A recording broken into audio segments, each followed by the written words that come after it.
WhatsApp করে দেব লিংকটা WhatsApp করে দেব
meet.google.com just ওখানে create a new meeting করে দাও that's all is required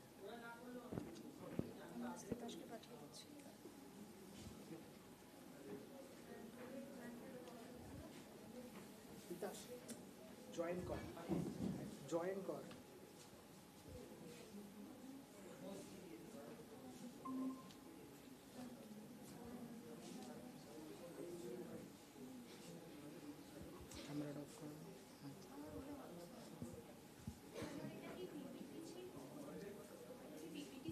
PPT plus demo. হ্যাঁ তারপর গুগলে জয়েন করে নাও তাহলে আমি স্ক্রিন শেয়ার করে দিচ্ছি জয়েন করেছিস কোথায় জয়েন করেছিস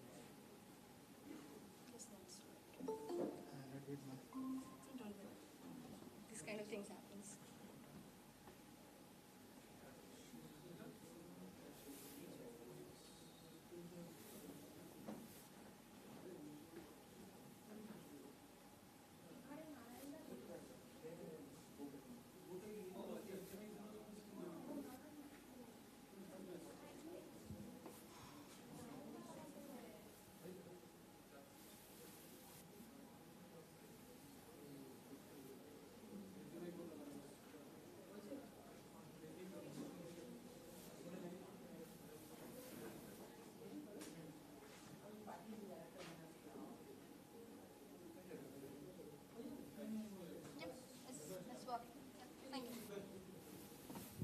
Hello. Yes. So let's start now. So I think this slide is irrelevant. I am going into the next. So I think we all have shipped some of like till date. कोई एक तो हुआ है कि you have built some application irrespective of how much you are trying to improve the speed, the page is slow. You think, yes, I have done almost everything right, okay? But still, क्यों अभी भी मेरा LCP score, my FCP, all the web vitals are actually giving me slow indicator. Why this is happening? And over the time, what I've realized that it's actually finding the solution is not the very trickiest part, but where actually the problem is, that is the the tricky thing. Maximum time it takes to find out this issue कि कौन से page पे the code is start getting smelled. So that is finding that part is the hardest thing. Usually what we have done, if we have talked about from the front end's perspective, so I think maximum of you have heard about Chrome's DevTool. How many of you?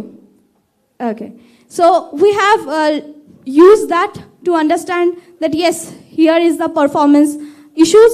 Now, just a quick question. How many of you have heard about what are the things you have used in Chrome's console? I mean the Chrome DevTool. Yes, please. So can you just say what are the features you have used from DevTool? Console network.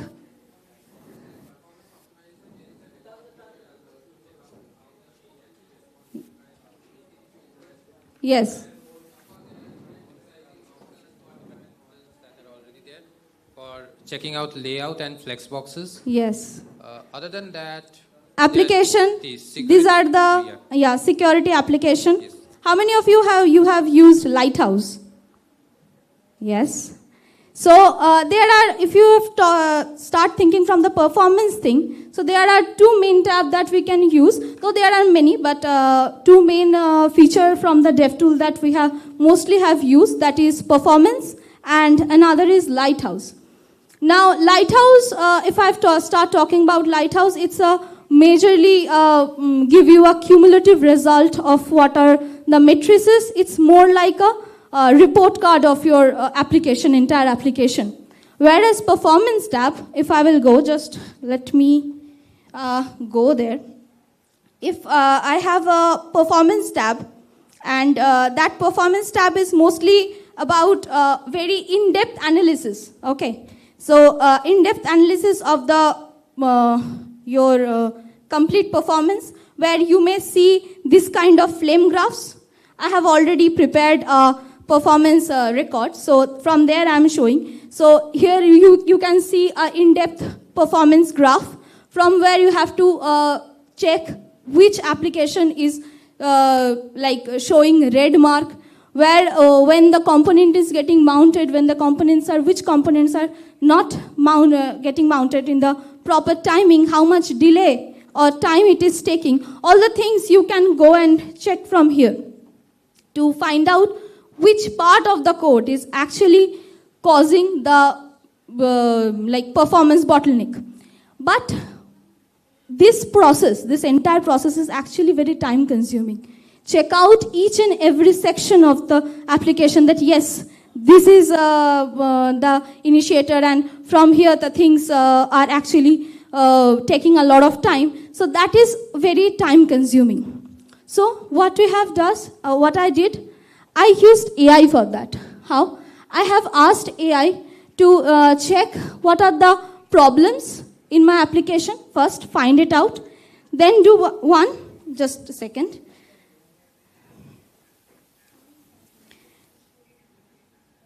Then do what?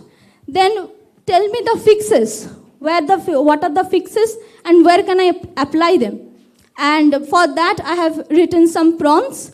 And after that, what I will do, I will again check how much performance optimization has done from our previous usual way of like going through the performance tab and finding the bottlenecks. And here, the AI is giving the solution, how much time, less time it is taking, that we will check. And the very last, what we will check, the in-browser AI.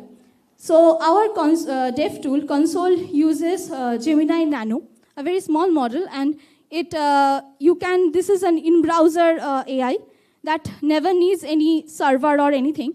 You can just ask the like Nano that yes, tell me these are the things, and based on your prompt, it will give you and generate you the answer. This is like a very lightweight model. You cannot expect a lot of things from it, but yes, it works. So we will look into that demo as well. So before we start, I have prepared a code, so an application. So this is my application.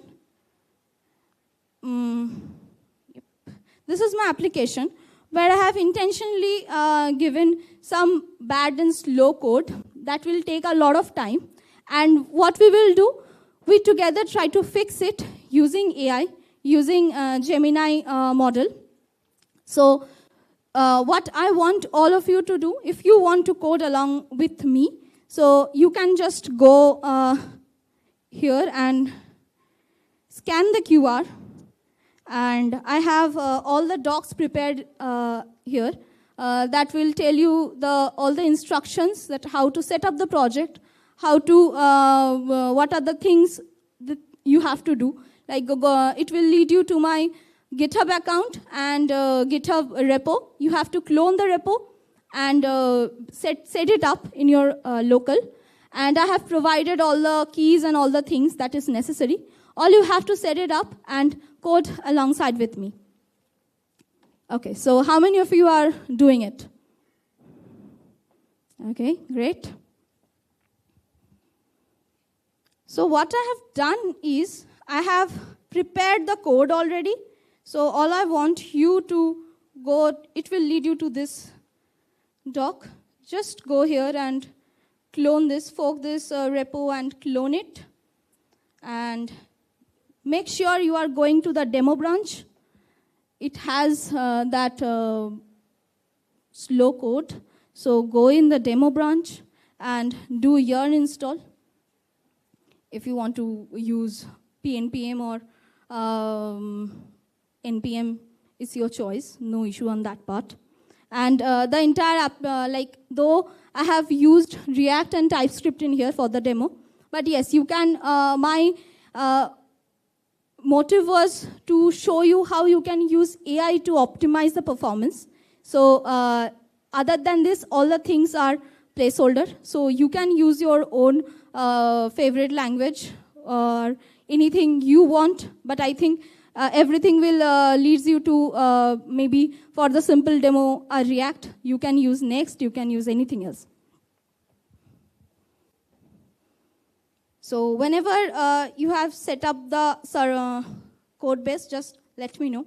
I will start from there. Yeah, sure.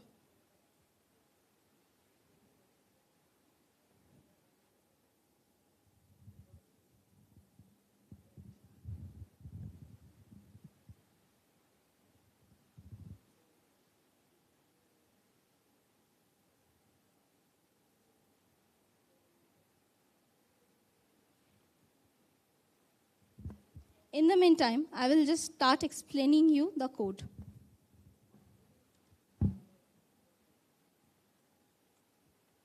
So this application has two main pages. One is this catalog page, another is this adaptive demo page. We will be, for the first demo, we will be focusing on the catalog page.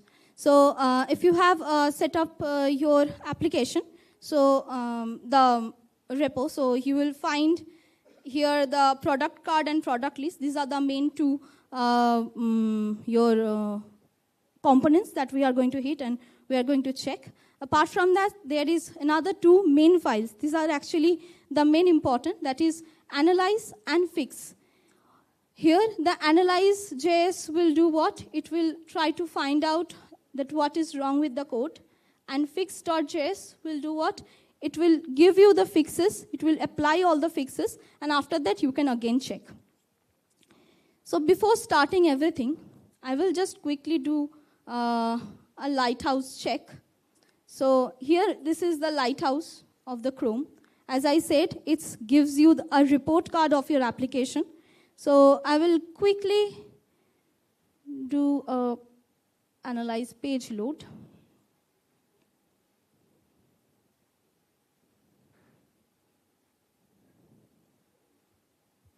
Okay, I think I have used the, just a second. Already the fixes are implemented, my bad. A dev, and again I will just go and, these are all the without fixes. I will analyze the, I think the internet is a bit slow. Just wait a couple of minutes, seconds for it. Yep.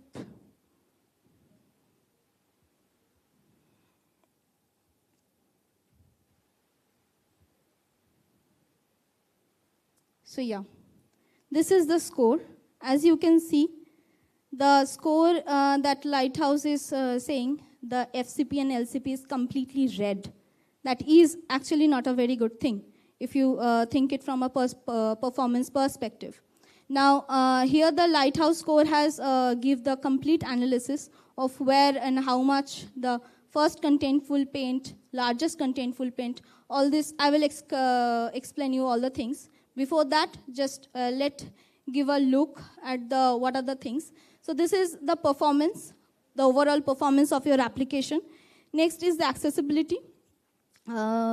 Next, best practices and SEO. This section is actually not what we are going to focus today. we are going to completely focus on this performance and to check that how Lighthouse calculate the performance. Here they have a complete doc for that, how Lighthouse calculates, and see the calculator. You can go and play around with them as well. But what we are going to focus is on the matrices. And here is another very cool thing about Lighthouse, that is it shows the tree map. So what the tree map is, it says that, yes, this is, as you can see from so which module is taking how much of the space. So there is, you can see the node modules. The rechart is actually taking a lot of space in the memory. So the bundler size is huge. And also it has given inside that which package has taken how much space. So you can visualize all the things from here. So that is the purpose of tree map. You can also check this out. This is actually a very cool feature of Lighthouse. Now, as I said, we will be focusing on these matrices. Now, what first is matrices? These matrices are, and why we should follow this. Now, as I'm constantly saying about performance optimization, so there needs to be something, some kind of parameter, right, which will say, yes, this is actually a bad performance. This is a good performance. And based on what? There needs to be some kind of parameter, some kind of matrices. So Web Vital provides us that. Web Vital says that when a page loads, there are a couple of matrices we are going to check. And among them are first contentful paint, largest contentful paint. There is another one which Lighthouse here is not providing, that is the INP, the first interaction. So first contentful paint means whenever the first pixel is getting loaded in your page is visible, that is the time that is taking, that the first contentful paint. Next is the largest contentful paint, means the largest chunk, that can be the image, that can be anything, that how much time it takes to get loaded. So that is the largest contentful paint.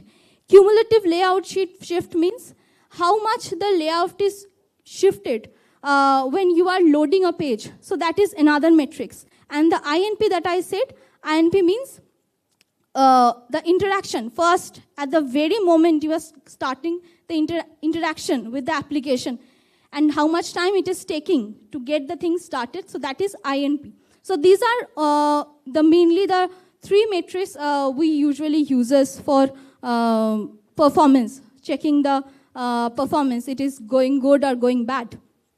So from here we can see, here also I have given all the things in here, like what will be the ideal numbers for each of the like FCP, LCP, what will be the ideal number. And if you can see, it's less than 1.8 second, less than 2.5. But if we go in the Lighthouse and we will check, the first contentful is 1.6 second, largest is 3.5 second, which is quite large, quite high, in the higher of the side. And we need to optimize this. Now just with the flame graph, it may take a lot of time to understand where my issues are.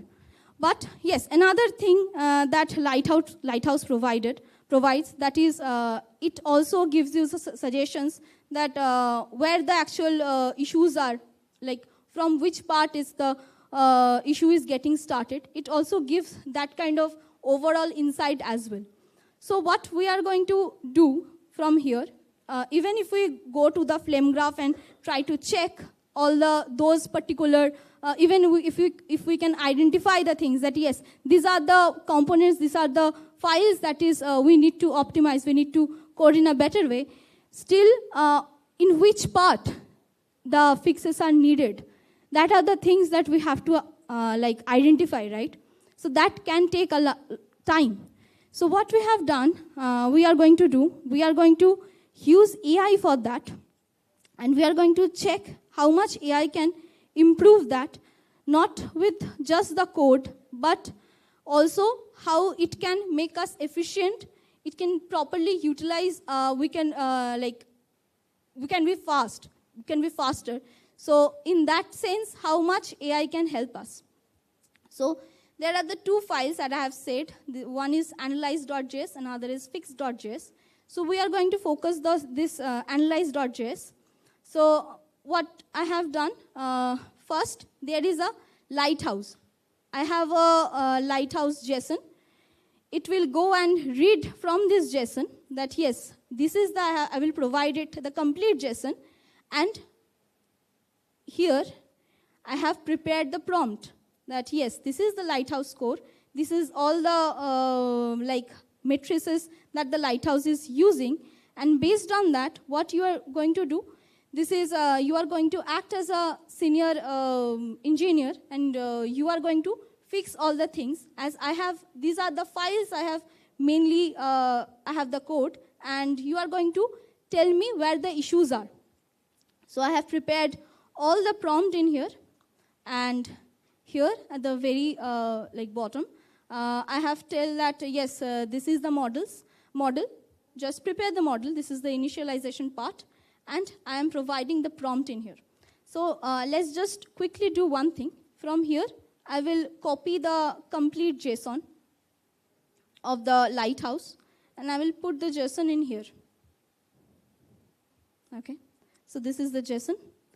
Now I will go and I will check with node analyze.js, and I will run it.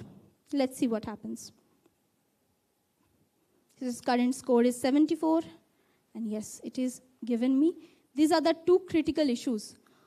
One with the LCP, and it is saying that go to the product list. There is, in this application, serving unoptimized code. The images that are being used is being used with full resolution. There is no height and width. And then there is this analytics dashboard. That is the rechart library. We need to minimize it. Then there is another thing in the product list that is telling me that you need to, whenever we are refreshing, it is loading all the components in there. So these are major issues it has found out. So first, in the to-do, that is done, that where the finding out, analyzing the code, and tell me where the issues are. So that thing is done. Now next, we have find the issues. We know that, yes, these are the issues. Now we can pitch the solution. We can tell AI the solution that, yes, use these things, and based on that, give me the output, implement those things. So here I have already prepared some prompts. So for the product card, I am going to use memo. So I have, I think, told major three things in here. One, there is the images are loading in the full width, and there is no width or length concept that was provided. So for that, the complete image is getting loaded, and it is creating some bottleneck in there, first. Second is, I haven't uses any code splitting. Code splitting means, this is a part of lazy loading, means whenever a particular chunk or particular component or part of the code is needed, only then it will get loaded. Otherwise, it will not. And if I don't provide that, at the very initial time, everything is going to load, and that can show some delay and performance bottleneck. So I have to introduce another thing, that is lazy loading. And I haven't used any memo or memoization concept, means if the code is not going to change, if the parameters are not, parameters are not going to change, if they are being static, so you don't have to recalculate everything from the scratch. You can just utilize the memoized version of that particular component. So these are the fixes. With that, I have prepared all the prompts in here. You can just go and check, is this lazy loading? All the prompts are being set in here.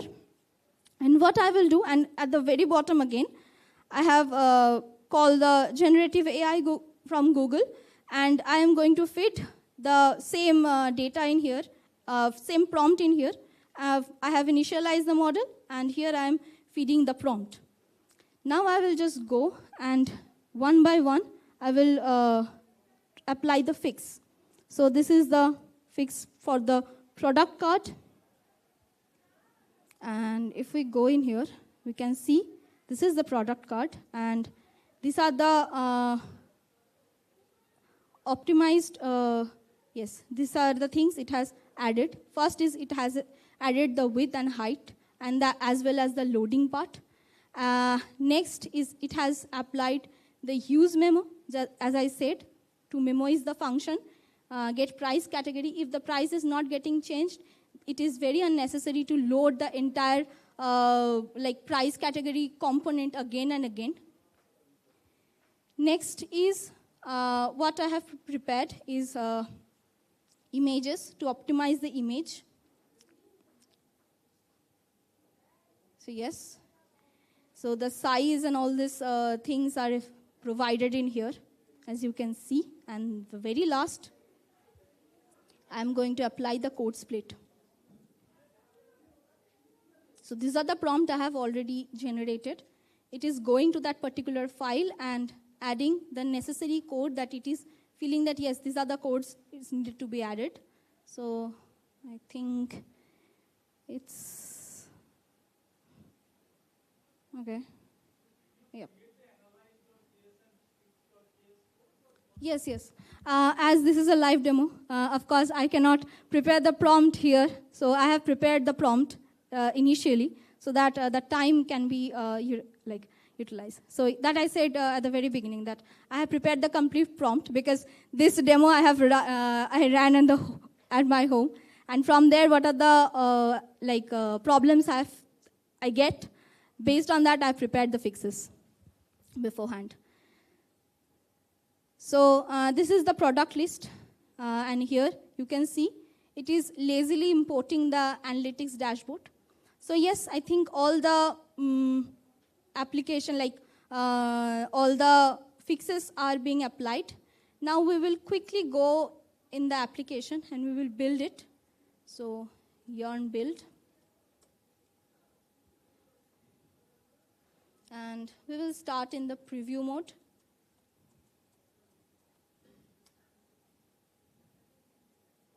Again, we will come back.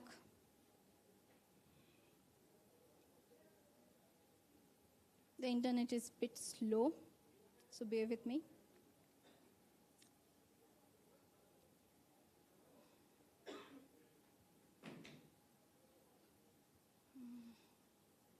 If I just basic load, and I will clean it. And again, I will analyze the page load.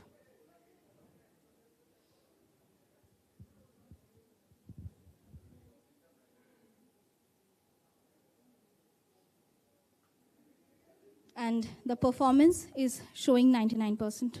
So from 74, it has gone up to 99, and all the matrices are green. So this is how much AI can help. Not only, see, at these days, finding solution is pretty easy.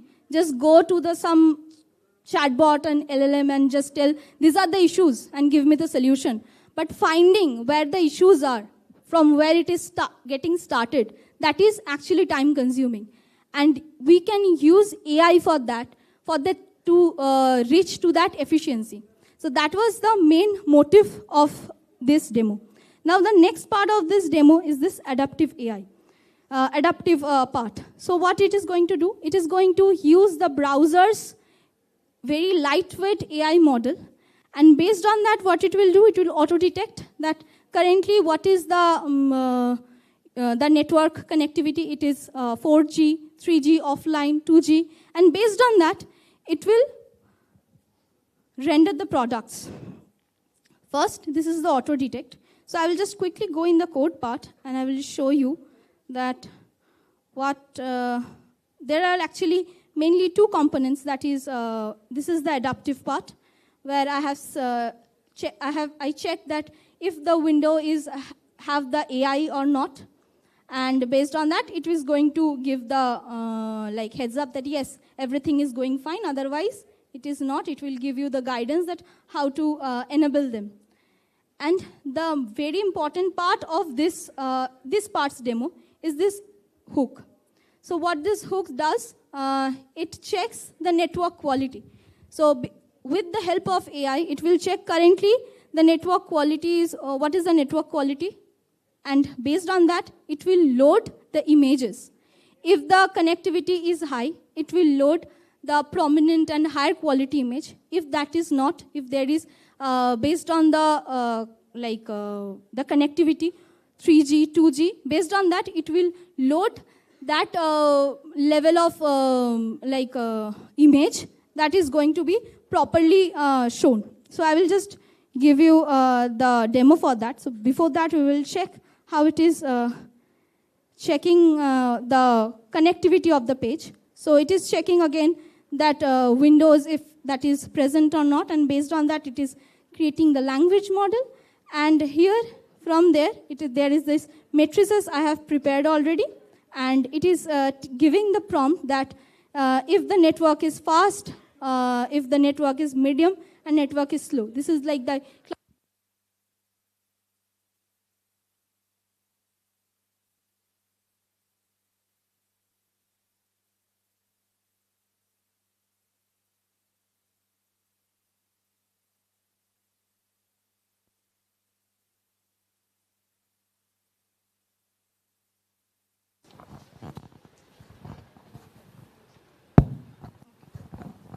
hello, yeah.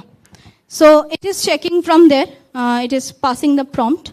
And now I will quickly go in here. And this is in the auto detect mode.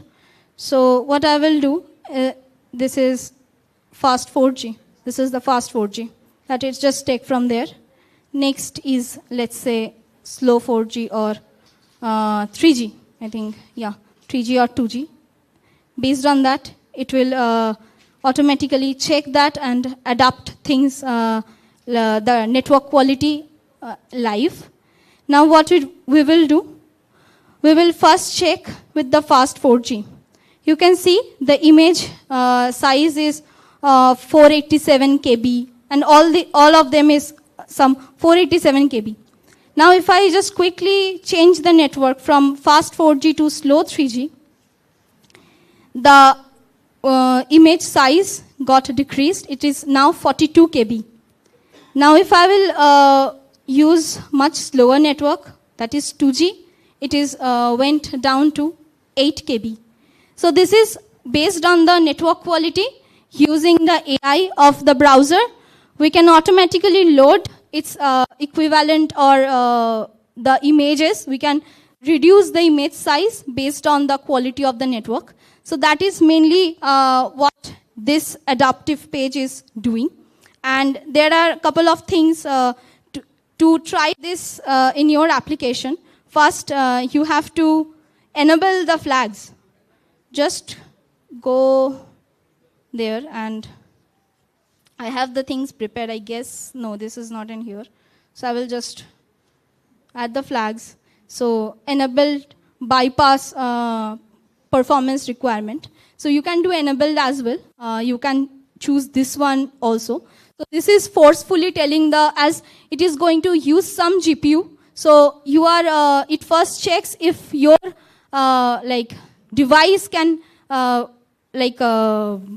permit that or not, if it has those specs or not, and based on that, it will load that. Otherwise, it will not. But here I am strictly telling the browser that irrespective of whatever the my device capability, just load the model. And next is the prompt API for Gemini Nano.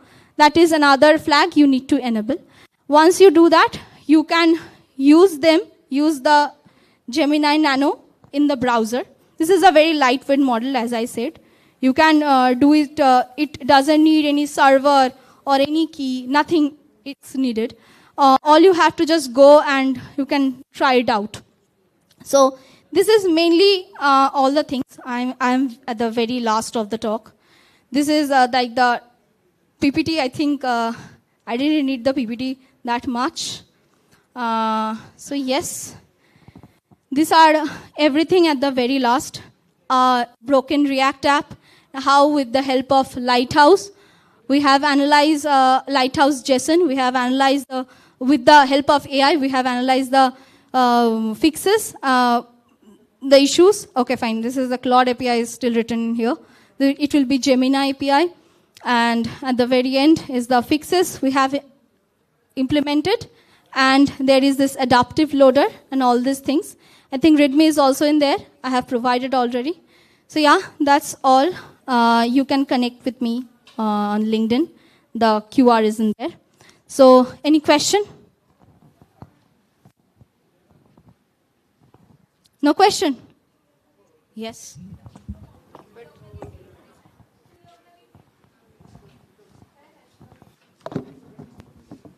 Yeah, hi, can you hear me? Yeah.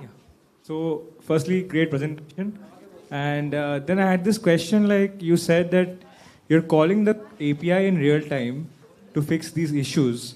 So, what is your take on maybe putting all these skills for getting the API, like getting the fixes done in a skill.md file somewhere in the project so that you can maybe do it in a cached format, not really running the API at runtime, and rather than that, like reducing the token usage as well. So, what do you think about using a skill.md file for all these fixes, maybe? Yes, we can do that. What the basic idea of this, of course, you will not get to see just using a use memo will be the fix in real world, right? That is never going to happen. This is a very small representation of what we uses most of the time. So that you can grasp the concept that yes, these are the things and these are the ways we can utilize it and implement the things in the easiest possible way. So when we are talking about in the real time, in the production, of course, you need a lot of things. Caching is one of them. Of course, you are not going to call the API n number of time. That is never going to make sense. So yes, you can definitely do that. Thank you so much. Yeah. Yeah. Anything else? Yep. Okay then. Thank you. Thanks a lot. Okay, thank you, Shulagna, for that amazing session. We would like to call upon Titash, a core team member, to felicitate Shulagna for her wonderful session and show our token of appreciation. Everyone, round of applause.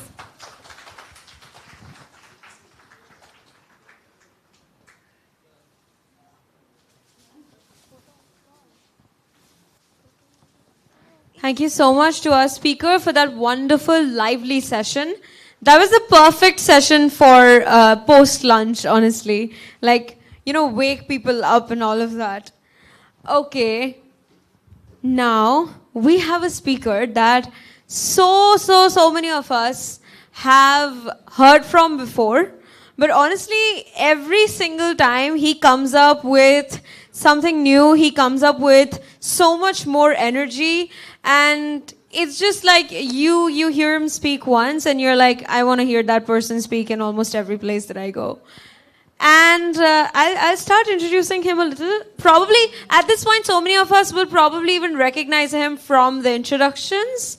He's an Android veteran, of course, who has worked on apps that powered the very core of the Indian digital world. From apps like Tata Digital to Nykaa, us ladies would know. He's currently a senior Android engineer at Ajeb. And he's a master of distributed systems and complex migrations. So for our final session, he's going to show us how to use Google Conductor to make AI development more reliable and definitely more structured. All right, so let's give a thunderous welcome to Narendranath Chatterjee. Yeah. Hello, guys. Hello. Right. Like, first of all, that was an amazing session, right? Like, I learned a lot as well because React, ये मेरी expertise नहीं है, obviously. So that was very amazing, and I learned a lot of things. Now, I got a few questions there, which was like let people get sorted on this one. But I got a question there that can we add a skill.md file, right? Or let's say we had like a analyze.md inside the skills, inside your Gemini. I have to say Gemini because, well, build with AI. But you put it inside your skills folder, right? So you can have like maybe an analyze one or the second one, I forgot. But the thing is, whenever you are using things like this, the problem is this, for a demo, you are using just a small site, right? Now, let's say you have a very large site. Like I might be, she might correct me if I'm wrong. If it's a very large site, you cannot expect to one-shot it at one time, right? When you are doing it, guys, can you sort this out? Like, I think, I don't know what's, right. Okay.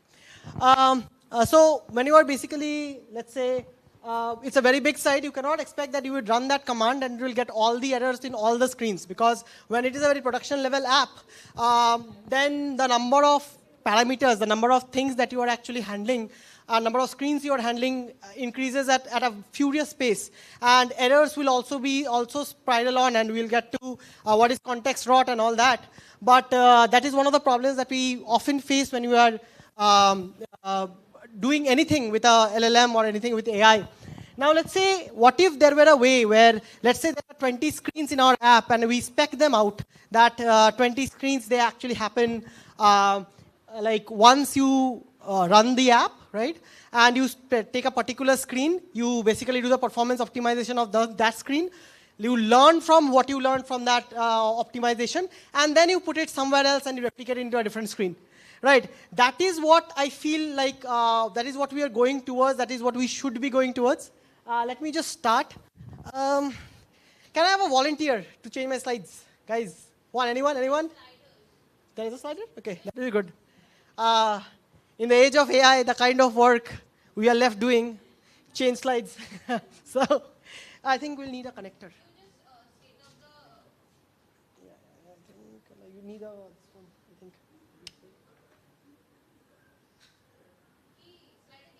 Slider ना तो लगा तो अभी तो लगाना तो ये ना लग गया ना अरे USB वो हाँ एडेप्टर लग गया तो वो मैक ही रहता हूँ उन होशों नहीं अरे human any volunteers you'll get good pictures man come on वो इधर कनेक्ट हो गया तो हाँ कनेक्ट होएगा अच्छा HDMI तो अच्छा let's see Right, so I'll come back to where I was speaking. So let's say that there is a very big website, right? Because that is what production websites are. You'd often not find that like you can directly work with just that, and at one shot you solve all the problems. It is always broken down into small things here and there, and that is what I'll be talking about. What is a brownfield project? What is a greenfield project? And this is, I think, I'll try to keep it short. But I don't know. Like I'll try to. This one? No, that one. Slideshow.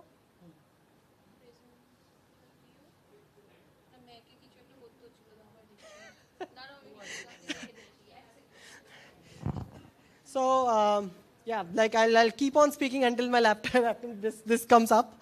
So. That is one of the problems of production websites, right? Now, let's say I'll talk to you about one workflow that you can use. Let's say you have like a Lighthouse MCP, right, in one field.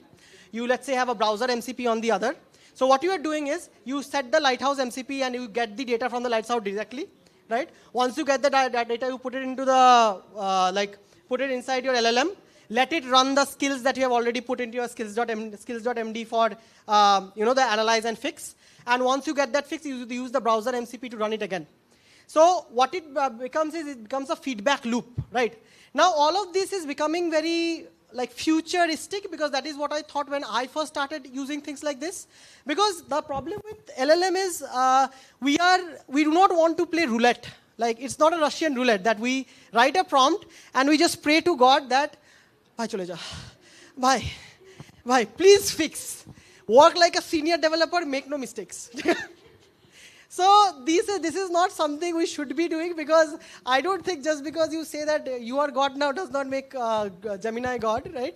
So what we do is we are trying to build some structure into it. Now, open disclaimer, everybody is trying to figure it out, right? So today I'll be talking about spec-driven development and context-driven development. So that is one. So that means that does not mean that it is the only way to do it and the only correct way to do it. But what it does is it actually adds the level of conformity that, okay, we know where the end line is, we know where the start line is, and we have a guidance for the LLM to go, where there are guardrails that, okay, don't leave it and go somewhere else, right? Because I have when I started using LLMs, I was a very early adapter of LLMs. So when I started using it, it was like I asked him to do something small, right? And it would kind of do something in 500 different lines, right? 500 different screens as well. I don't know the kind of operation theater that is there. So I don't know, I might have to do it. This is what I have to be the rest of the 30 minutes. But let's see. Yeah. So is it? Yeah, it's working. Correct. Okay, so, okay. Teach you computer science? I don't think so. Yeah, না ঠিক আছে চালিয়ে দিও কোথায় গেল রে back ये देख लीजिए अरे यार ना स्लाइड्स के लिए first so guys who was in Droid Fest by the way, right? So okay, go to the next slide. So people who were in Droid Fest, they might not, basically, they'll get something a bit more, like a bit more than what was actually there. But yeah, so I talked about spec-driven development there. I'll probably talk about context-driven development here too. So people who have already been there, maybe you will add something new. People who have not been there, you will definitely learn something new. So yeah. So what is an LLM? Let's go to the next one. So, I mean, yeah, like at this point, if I talk about LLMs, it's not, I mean, there's not much I can say about it, right? Let's go to the next one.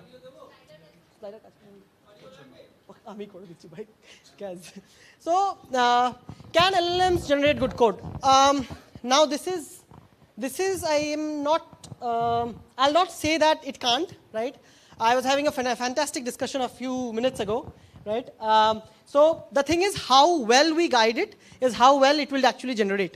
So, for example, if you are a developer who is basically still only prompting, like you are like it is a to and fro communication that this, then yes, LLM does not generate good code. You can actually curse on it at 2 o'clock at night and be very angry at why is it not doing that. But yes, so how do you code with AI now?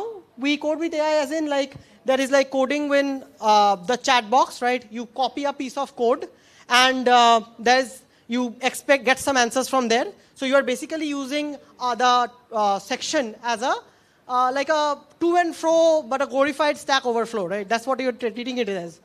If you're using the terminal with the answers, what you're also giving to the LLM is context, right? So the context is actually what matters as we go more and more into the like the PPT without the section that is blocking it out. I think you would basically understand that context is actually the most important thing that is actually coming out in LLMs. We have gone past that point where the LLMs will improve drastically with each change. So even 4.6, if you have seen Claude 4.5, 4.6, okay, thank you. Wow. Technology, yeah. Anyway, so if you think about, like if you see the LLMs are not actually increasing, like these are not getting better at that end. But what we can do is actually we are reducing the number of tokens, the number of the way that is being used, and this is where I'll talk about the demarcations between the few. So if you think about coding in ChatGPT, as I said, it's a to and fro. If you are thinking of coding in the terminal, right, it's you are giving context, correct? Now the next part is Now the next part is terminal agents, which is Gemini. I have to say Gemini CLI again, and agentic ID would be anti-gravity because again. So ignore the others, pretend they don't exist. So when you come to terminal agents, what you do is you are giving the context. It is a terminal. From the terminal, you are giving the context to the projects. Where are the files? What is the structure? And using that, it is giving you contextual answers, right? Agentic ID goes a bit up. So for example, something like anti-gravity will have tools in it which will connect to different sex. For example, it would connect to Lighthouse MCP for that example, and it will get the data from there directly. It can open a website directly inside its one of the boxes via a plugin, and it will get the data from there. So that is where the agentic ID helps, right?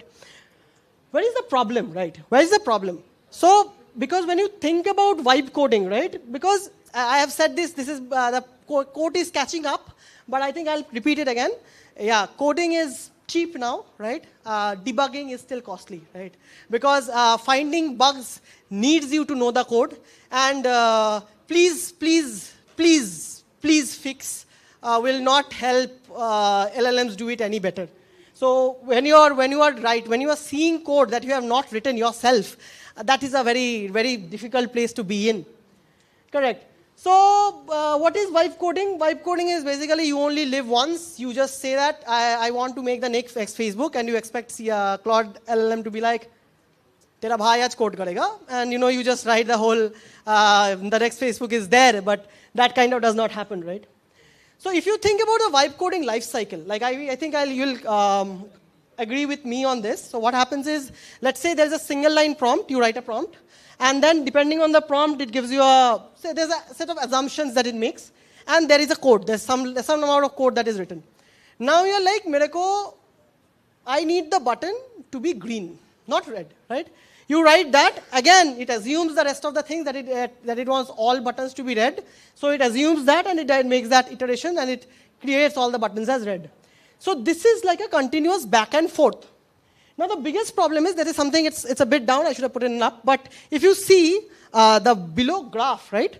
So if you see the intent, everything that we are doing is based on intent that we are trying to build something, right? There are some intention between what we are doing things, and if you see at the bottom, the yellow line is, okay, we are trying to get there. We are trying to get to a particular intent, that particular place, and then it happens, we write something, we go to our intention, and then once we write something, there's something goes so wrong that it touches that red line where you cannot get back even the original, right? The only thing that you can do then is probably, revert and start again, or go back to the previous save space, right? Just like a game, I guess.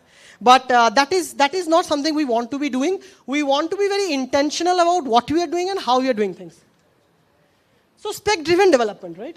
So this is, because I'm from JU, so yeah, this is a greenfield, right? So this is we'll talk about greenfield and brownfield projects, right?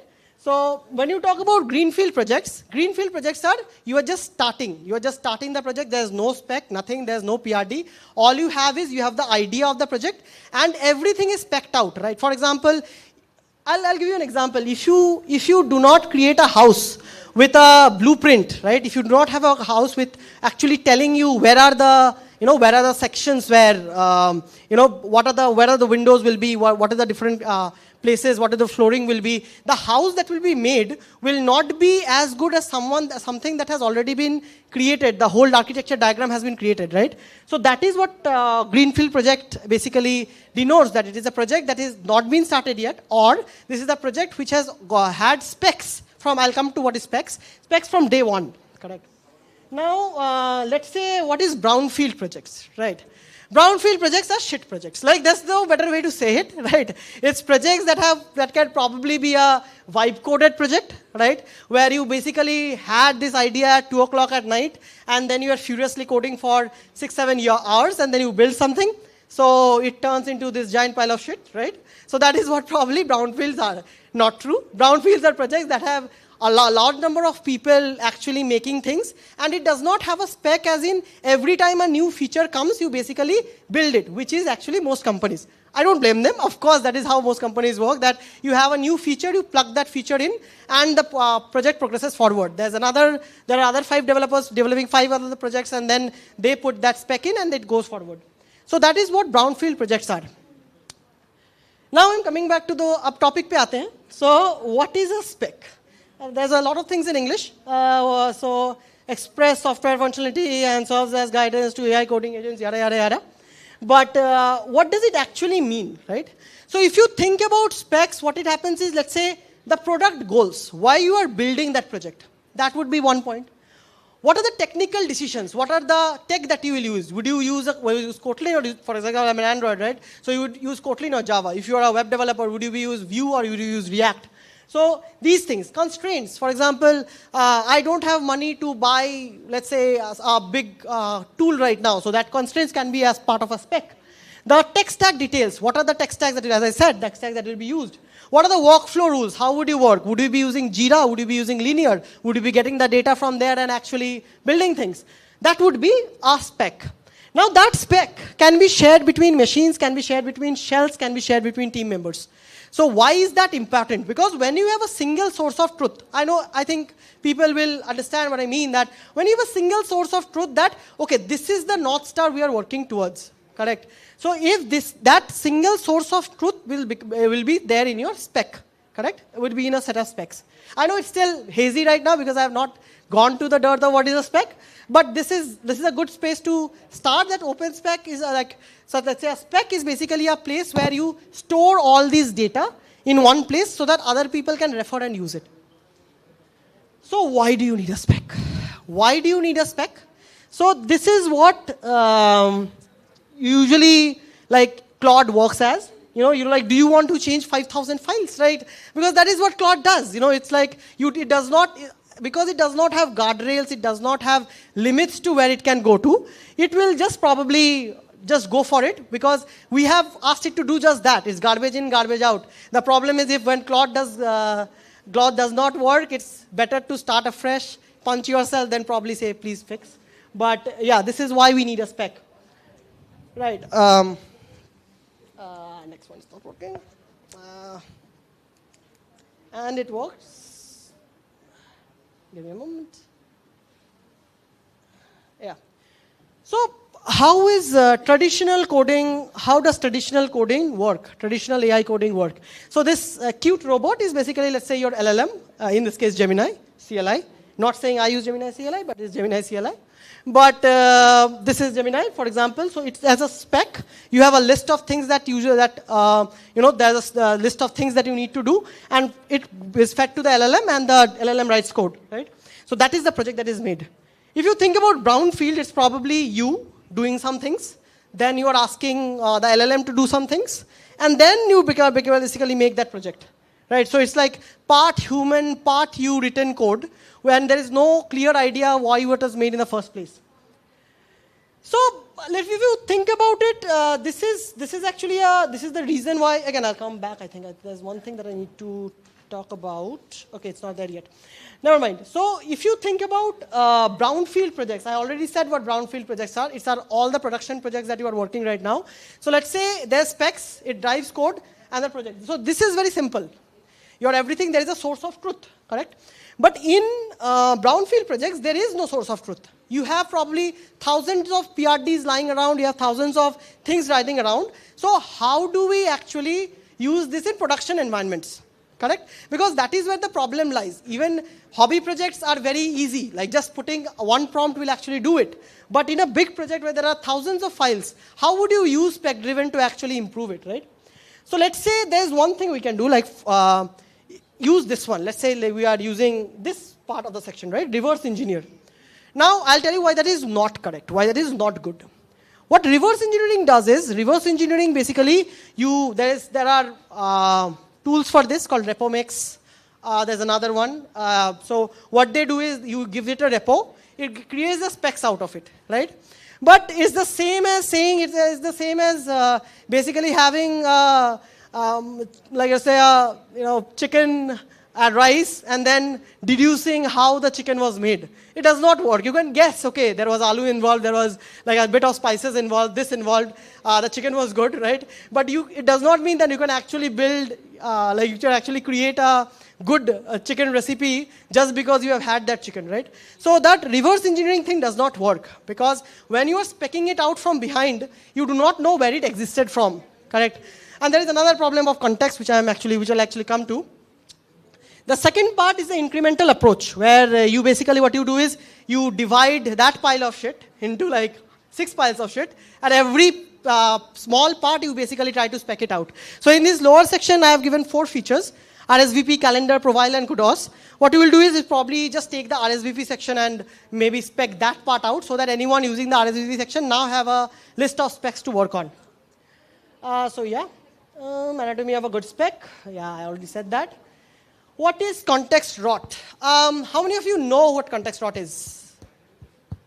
Okay, I'll give you an example. I remember there was this part where, just Arindam, I think. Arindam said about a tool that helps to get, scrape the data. Do you remember the name of the tool? No, right? Can you remember the tool that I just said where you will be like, "Arey, यहाँ तो हम ज्ञान सुनने आ रहे थे, भाई वाले रहे." But just to get to understand is like how it relates to context rot. I'll tell you the repo that I just said. You will say repo mix, correct? That is because repo mix is very recent in your brain. It was just said like 5 seconds, 6 seconds ago, correct? 1 minute to 2 minutes ago. But that other one, I forgot the name. I think something with O, but I don't remember. So, but that was so far ago that I don't remember it well. The same thing happens to LLMs as well. When you are working with LLMs, the more and more that you feed it continuously, you're texting that vibe coding route, where you're writing something again, you're writing something again, it gives some output and you're writing something again, it creates a lot of context rot. So every subsequent output would be worse than the previous output that it gave you. So that is how context rot works. How do we solve this? That is the question that we are there. We cannot just, because once you have started coding, you cannot just copy everything and then start again. Even compact does not work, right? So that is the problem with context rot, and how spec-driven solves it is, like why it kills. One is token limits, even though Gemini is very generous and it gives like a lot of token limits. That it drifts over time. What we intended to do at the first chat is not the same how we did it at the very end, right? And the last is specs as anchors, right? I mean, if we do not have specs, it does not know its North Star. It does not know why it is building, right? When it has specs, it has something to refer back to. Okay, this is why I started. This is why I started building.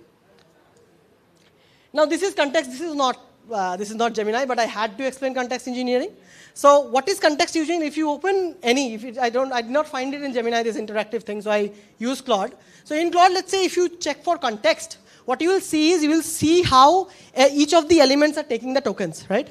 So there are MCPs, for example, for the lighthouse example, if you use a lighthouse MCP, if you use a fixed skills, right? All of them will come into this place where skills will take like probably 800 tokens and it will fill this space. The closer it fills up, the more it fills up, what would happen is the quality of the output would be worse and worse. And that is true for all LLMs. Because that is the problem with context rot, as I clearly explained. So what is spec-driven development? It is still vibe coding. Don't delude yourselves. It will never give you it is not 100% accurate. It will never be like, like it's you do it right and it will help.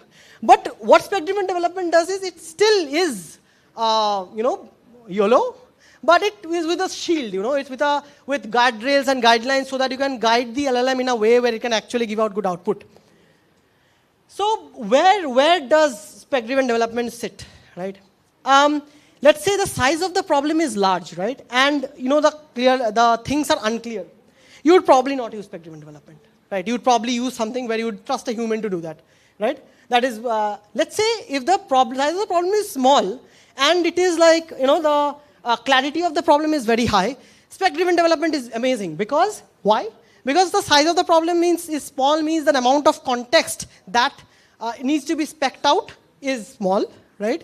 And the clarity means the quality of the specs is more. Now, specs, when their quality is more and the quantity is less, it's in that very fine line where it will actually give you good output.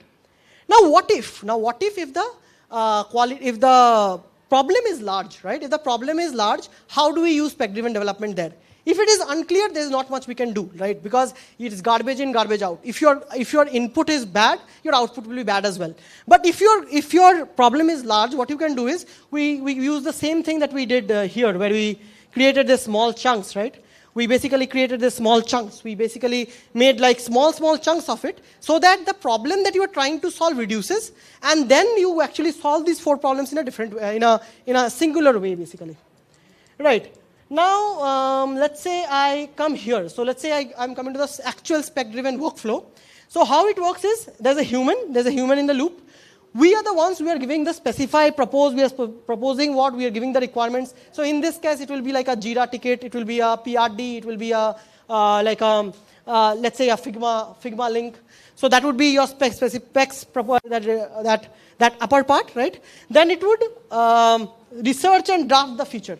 Like if you see here, the most fun thing to know is there is no code.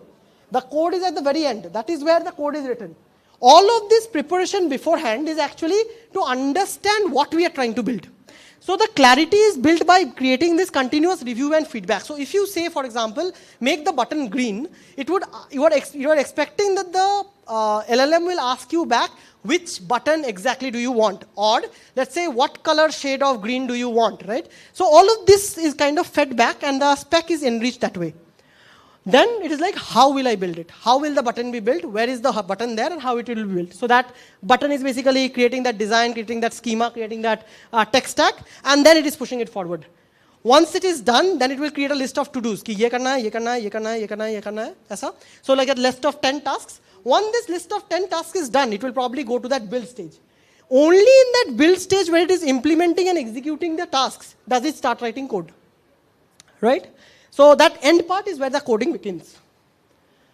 So okay, this is kind of controversial, so I'll be very honest. I have not written code in like 2 months, 3 months now, right? So I am at the spec as a source part. So wherever I write code, I always write code as a spec, right? I start with the spec, and then I basically expect the LLM to write it. But there are different levels to this. First is spec first, where there is a guiding light, you are still writing the code. So if you see, there are like 2 robots and a human, right? So robots and the human means like both of them are writing the code. So there is a spec which is like your guiding place, and then you use that guide to basically work. Second is spec anchored. Spec anchored would be, you are both writing the code, but it's only the LLM that is writing most of the code. And the human is basically, for example, if it's a technical place where it is, the specs are not good enough, or the specs are not enough to give the code out, that is where spec anchored works. Like spec as a source is like, you don't write code at all. You are basically someone who basically asks the LLM that this is what the expectation is, and you build it. Right. Again, ignore the first 2 because, only conductor. So this is what, so this is like 2 approaches. I mean, a lot of people will ask me, and that is where I face this, where they did not learn much because they were thinking spec-driven development is the same as plan mode, right? I think even Gemini has it, I'm not sure. But I think it has plan mode as well, where it basically gives you the plan first, and once you have the plan, it basically writes the code, and there is an additional step. There is previously, when we did not have plan mode, we used to create something called as meta prompting, where we basically did use the LLM to write the prompts, right? And then use that prompt to execute, which actually gave us text 2 times, where the output was better. So coding agent plan mode, the problem is that in the terminal that you are opening it once, the next time that you're opening it, it does not remember it. You might be solving, so for example, just the previous place, right, where we're doing the performance optimization, when you go to a new screen or a new website, all the work that you did in the previous website or the previous place where you were actually solving the performance optimizations, you have to start afresh. You have to start afresh in a different website again. Or let's say, while you were doing the performance optimization, you found the edge case that was not being solved by this particular script, right? You would have to go back, fix it, and then in the new place, you will have to fix it again. Or let's say it missed it because it probably, in one case, let's say, where there was this dynamic loading, right? Again, React guy, not a React guy, so I might be wrong. For the dynamic loading where it was choosing like a 16 KB photo, maybe that photo was too low resolution, and you would actually prefer not to show that image at all and actually show maybe a placeholder image, right? So that is a thing that, let's say, you had. But then if you are using it in all pages, you do not have that info anymore, and you have to use it again and again. So what a spec does is, if there was a spec which said that, let's say, if the quality of the image reduces by 32 kbs or let's say 16 kbs, you will not be able to, you should not render it and you just use the placeholder image. Let's say it was that. So that is where your spec-driven development comes into play, because it is a persisting thing. So it stays in your repo, and it is continuously persistent for everyone who is using the repo to get, and also using that repo to actually do the development. So that is what spec-driven development is different from your plan mode.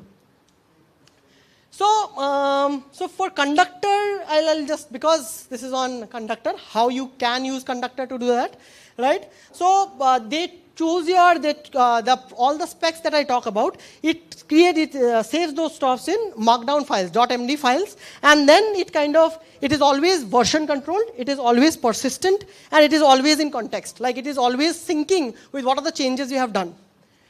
Now, let's get to how to use, right? So how to install Gemini CLI and Conductor, please. I mean, at this age, if I'm teaching you that, I mean, Yeah, it's not going to do that. But yes, and install Gemini CLI. I don't know, sorry. Sorry, guys. Yeah.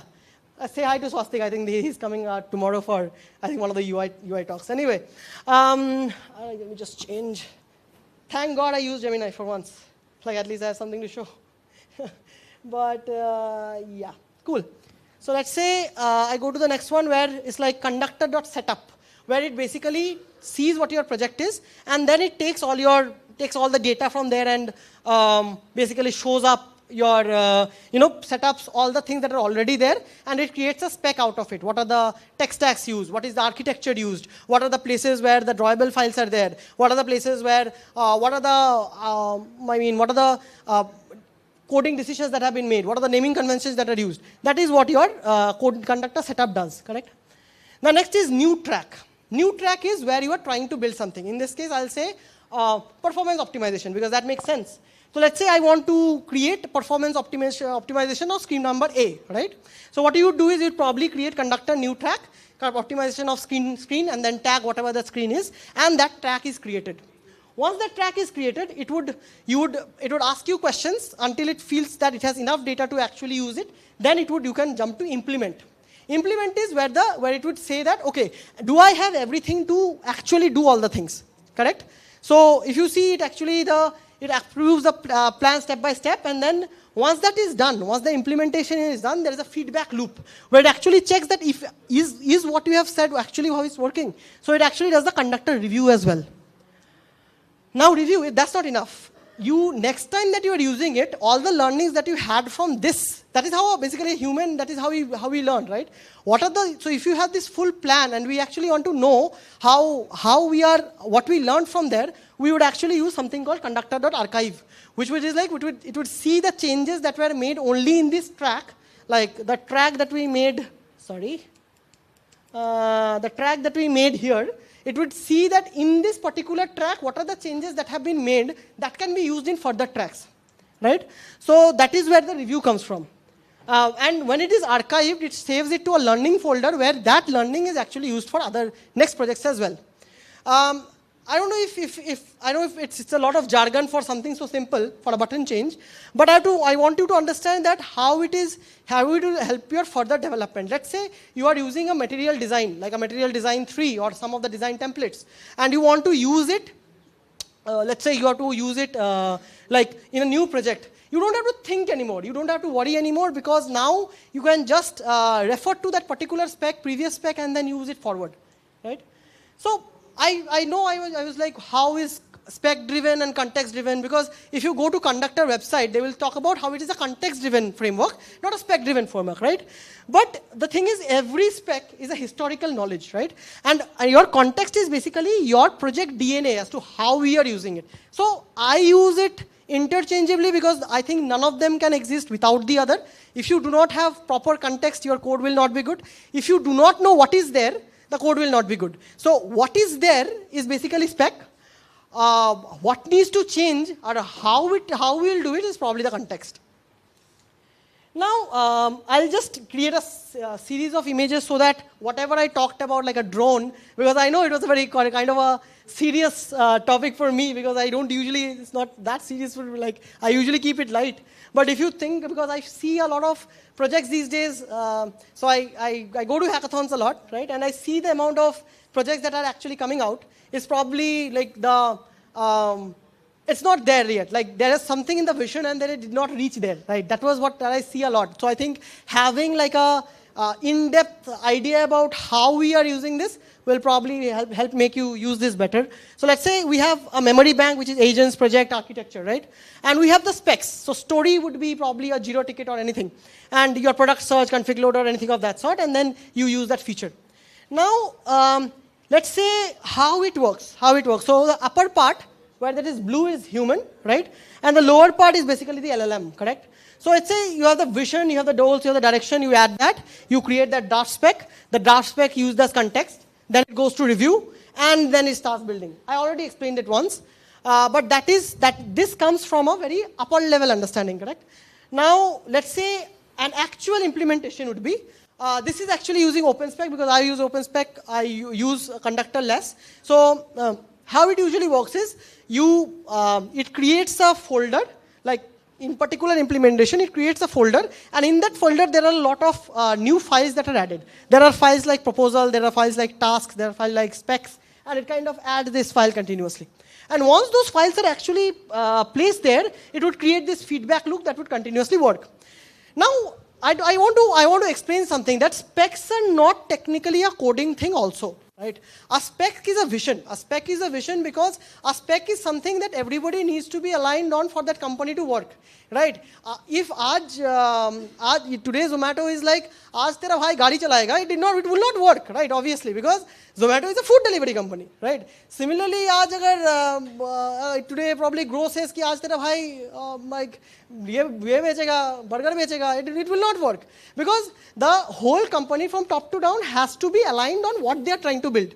So that building is actually what you are trying to build, and the vision and the way it will get there is actually codified into that spec. Now let's say I add this is my workflow, by the way. So what I do is, this is a bit, I'll probably come back to it later because it's a bit much to take in. But let's say you have a product manager who will probably fetch the issues. You will create a linear MCP or a Jira MCP ticket. There's an issues list that happens. And from that issues list, a list of change actually works there, which will update the status, which will change the status of the Jira ticket via the Jira MCP or the linear MCP, and it will change that backlog to do the list of things that you are trying to build. And once that list is there, it will actually apply that change, and it will go down, it will percolate, and it will go to that coding section. I want you to understand that nothing of this is code, by the way. This is totally an architectural or a management. This is basically a management thing. Like, I mean, we haven't even gone to the code yet, because that will probably go in the to-do to in-progress thing. That is where it would basically branch out from here and actually go to the developer or something. But at this point, it is just a managerial level, right? So if you see the like my workflow. So my workflow basically is like, if you go to propose, you will create a research and draft, and then it will create the changes, right? Now let's say I'm working on 4 different features, right? If I'm working on 4 different features, I will create 4 different proposals. The main thing to know is actually that these 2 things can exist like parallelly. So I could be working on 4 features together without it conflicting on the other things as well. So how it works for me is, I'll probably create 4 different proposal with conductor, right? Once I create 4 proposals with conductor, I'll basically send them to 2 different work trees, right? 4 different work trees, and they will work in parallel, right? And then once the thing is done, I'll probably merge back to a particular feature. So that means I'm able to work on 4 features with 4 features at once without actually compromising on the quality, because I'm not letting anything get in the system without me checking. And also in the meantime, I'm actually working on, I'm also basically doing the 4 things at the same time, right? So that is what my workflow is. And I think I've spoken too much and a lot of things, so I'll looking forward to some questions, by the way. So that's all. Yeah.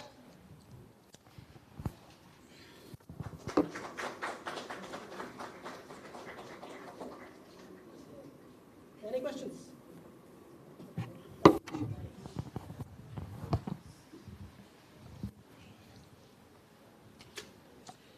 Water. My goodness, that was like non-stop. Yeah, thank you for the session. Firstly, very well said. Yeah. Just wanted to ask one quick question. Yeah. You spoke about spec-driven development and plan mode. So I've seen people using spec-driven development with plan mode. Correct. How do you do that? What's your take on that? Yeah, it's absolutely fine. Like, even I use spec-driven development with plan mode. The main part there is actually understanding that both of them are different. So let's say you are creating the proposal, right? So while you are creating the proposal, you have probably given a proposal like, this is the Jira ticket, right? You have proposal, this is the Jira ticket, this is the PRD, this is the Slack conversation that I have had, and this is what I need to do, right? So these are like 4 lines, and you have asked it to create a like a spec from out of it. Now, if you run it through plan mode, what it would do is, it would actually fetch the links that you have given via the different MCPs, and it will enrich your spec a lot more.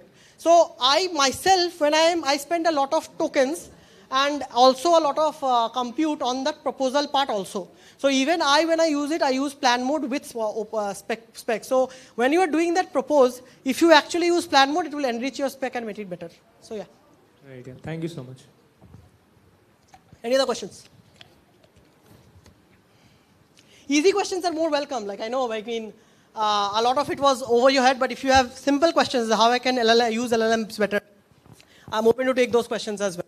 Because there are very small things you can do. Like one is using plan mode, one is using memory, right? One is using probably like using meta prompting, where you are making the same context run through the LLM twice. So these are things that will make your project better today, right?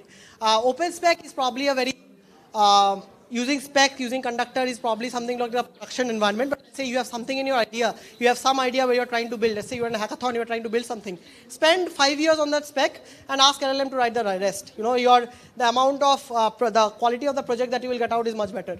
So that is what the idea is. So if you have any questions related to just making LLMs, getting the most out of LLMs, I'm open to listen. Yeah. Yeah. That's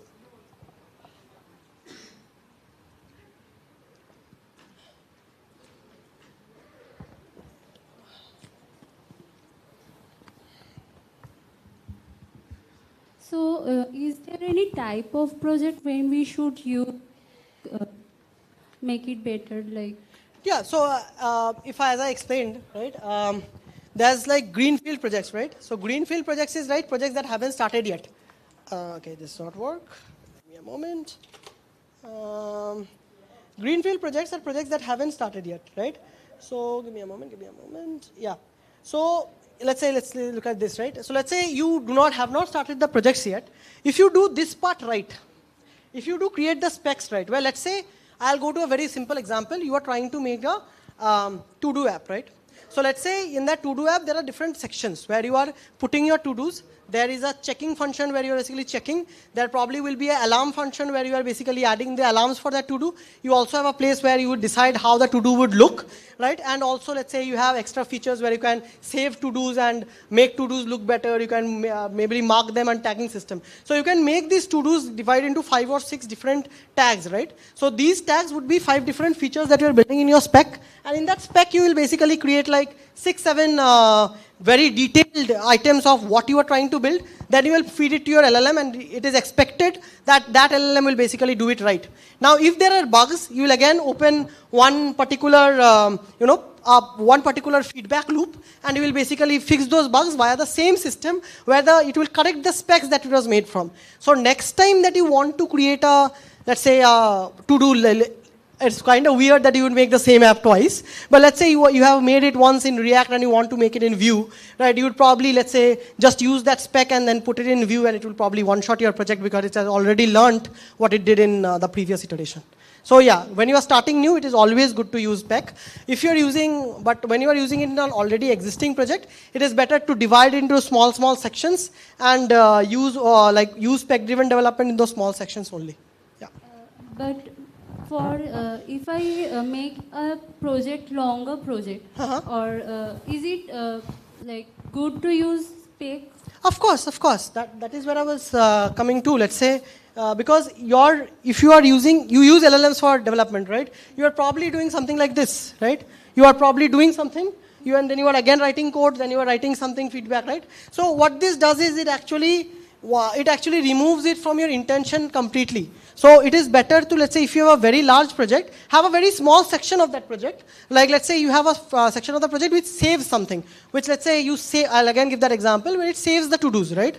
So that saving section, you just spec out that saving section, where you basically be like, my saving section does this. This is the place where the code resides, and it will enrich the spec. Now that next time that you do the development, you do not have to do the development yourself, because that spec is already there for that particular feature to make it work. Now, let's say you want to move to the listing section where you show the list of to-dos. You will again create a spec for the listing section and then forward. So the goal is to actually do spec-driven development in such a way that when it starts, only one part is green, right? and you see two parts are yellow, right? So those are the parts where it has started to use spec-driven development. So those two parts will also become green. And the calendar part, which is probably very complicated because it has alarms and everything, that part you probably spec out last manually, and it takes a lot of effort. Now, how that helps is, now if you are a solo developer, later you want someone else to kind of come in and help, they can kind of come in and just read the specs also, because it solves a kind of documentation. So they can read the. Thank you.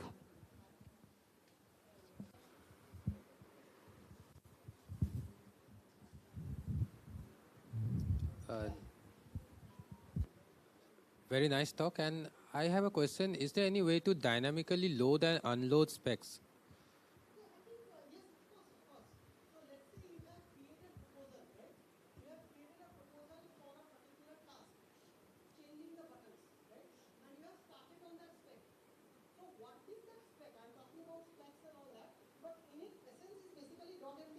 It's a, yeah, markdown file, yeah.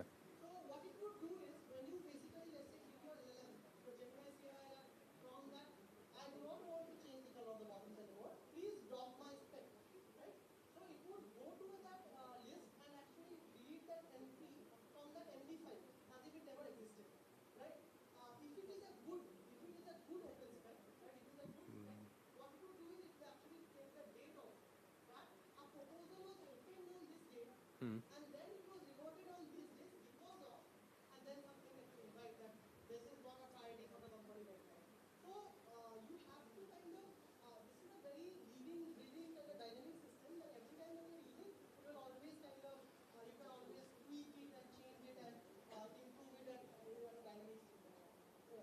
But won't there be residuals of the spec? Because it's in a single chat context. So even though we are deleting it using tools, the context still lives in its like first two sliding windows at instance.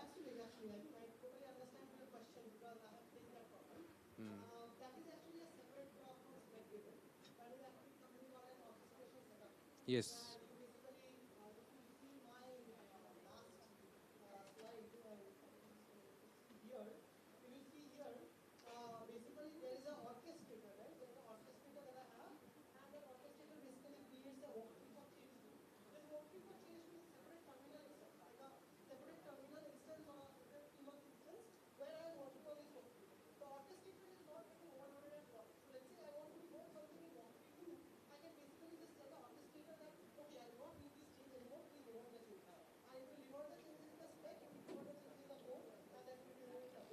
Okay. Okay.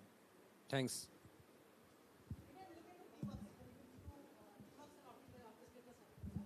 Yes, I use Tmux for basically remote sessions.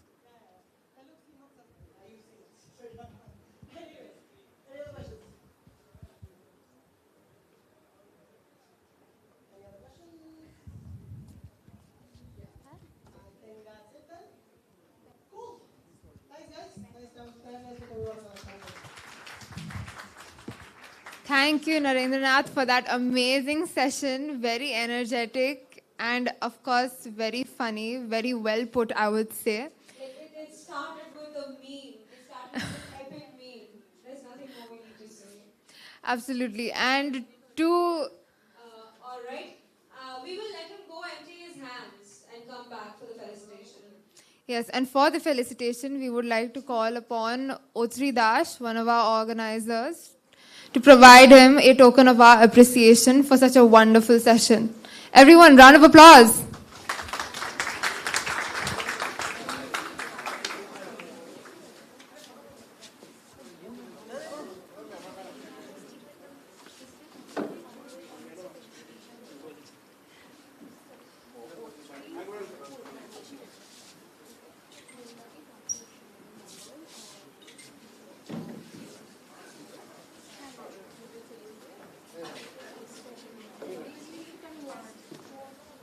All right. Once again, thank you so much. It did not feel like the last session because suddenly I feel like I have so much energy. I could do 2 more sessions. I know, don't kill me, guys. I know so many people couldn't. But how many of you could? You know, after the energizing, the entire frequency of this session, How many of you could possibly sit here with him with the speaker for another hour? I see hands. I see lots of hands. It's good to see that we have such an energetic audience. Absolutely. With this energetic audience, I would like them to bring this energy so that we can have of SNU, Dr. Shani Mondal, to felicitate our organizers, Otri Das, Shormishta Ghosh, and Shumantra Mukherjee on stage.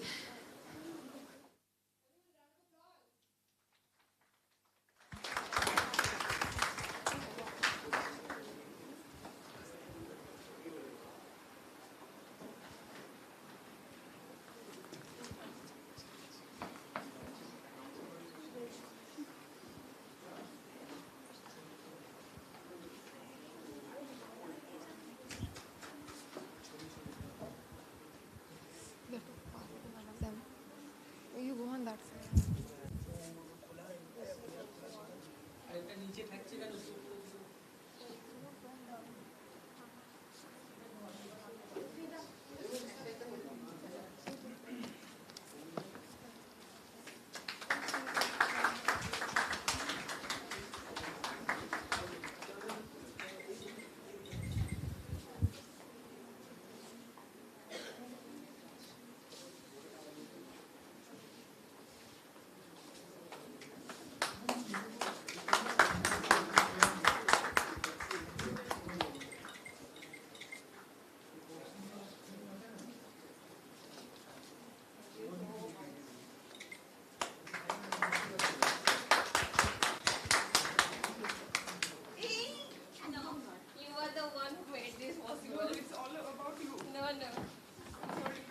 We just now had on stage people, we keep saying that there are people without whom this wouldn't be possible. There are people who supported us, guided us through it. But these are people who literally did the whole thing. Like, yes, there is a team. There are other people, but these are the people who, call the late night meetings and they're like, I know everybody's sleepy, but you gotta sit through this meeting. So, And, for them, can we have a huge round of applause? now I would like to call upon stage for the end note our organizer, who is literally the heart, soul, and backbone of this community. Once again.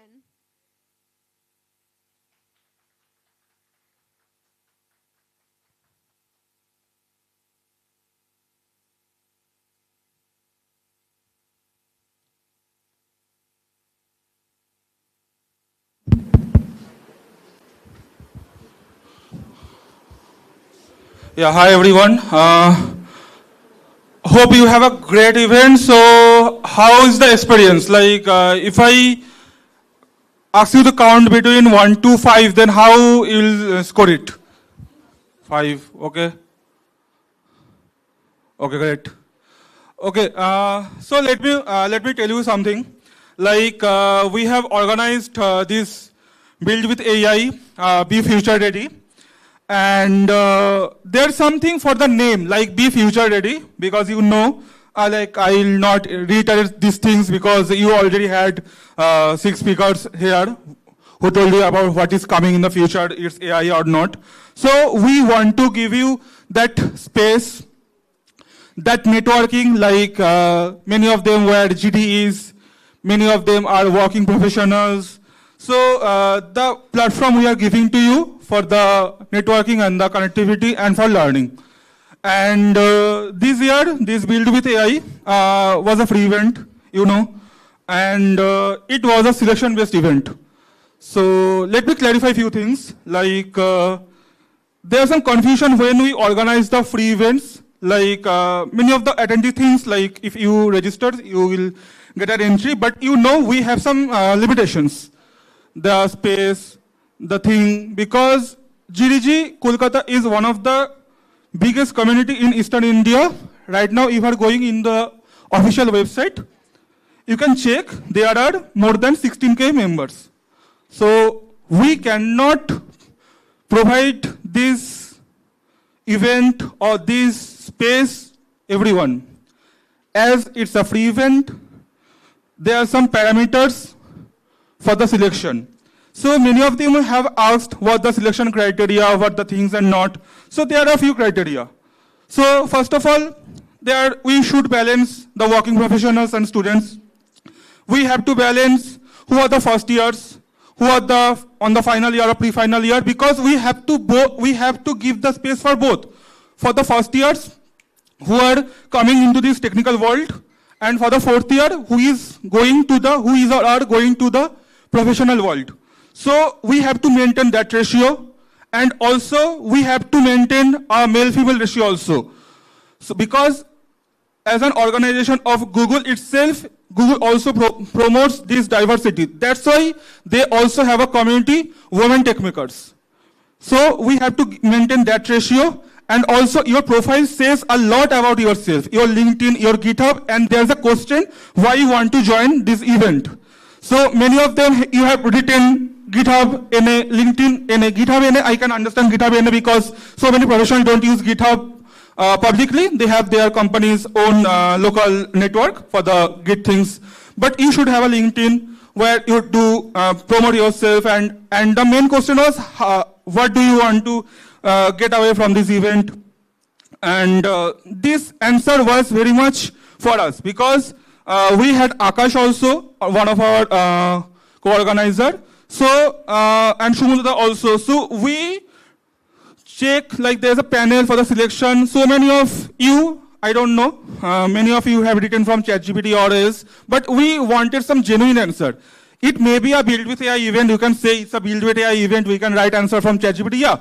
But you have to address the AI from your language. First of all, you have to write the prompt, then ChatGPT will give you the answer. So we wanted some genuine answer. So they are the basic criteria for the selection process. So I'm clarifying here on the stage.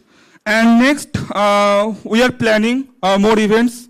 Like we have IO Extended, we have some workshop also. We are planning some hackathon also. So that's about our planning. But as a community, like you are no audience, you are not any random people who are coming through selection. We all together are a community. Because if you are not sitting there, there is no value of us who are standing here. You also are you are the main part of the community. If you think we have to sustain in a better way, you have to put more effort. You have to increase your attendee, you have to increase more visibility. So we got the power, we got the enthu to host more event. So, and you know, DevFest is almost passed on December, and almost DevFest is coming on December. So there are so many events are lined up in our calendar. What do we need? Your support, and how you can do some contribution for us. And we also opened the volunteer form. You have so many questions, like when the answer of a volunteer form, what the response. We had for specific requirements. We also mailed few members, but we didn't give much response after that. So maybe your luck didn't favor who didn't got the mail or not. I don't know. So let's try more, because every time we require volunteers for every domains. So don't think like it's a year base or not. So we require volunteer for so many things. So there's some confusion coming on a DM or LinkedIn or things. So I thought like I have to clear this in front of you. So and thank you everyone who came before this election. So many guidelines are there, but you managed to come on this Saturday and sit it for long. So without this end, I think, yeah. So thank you everyone. Thank you so much.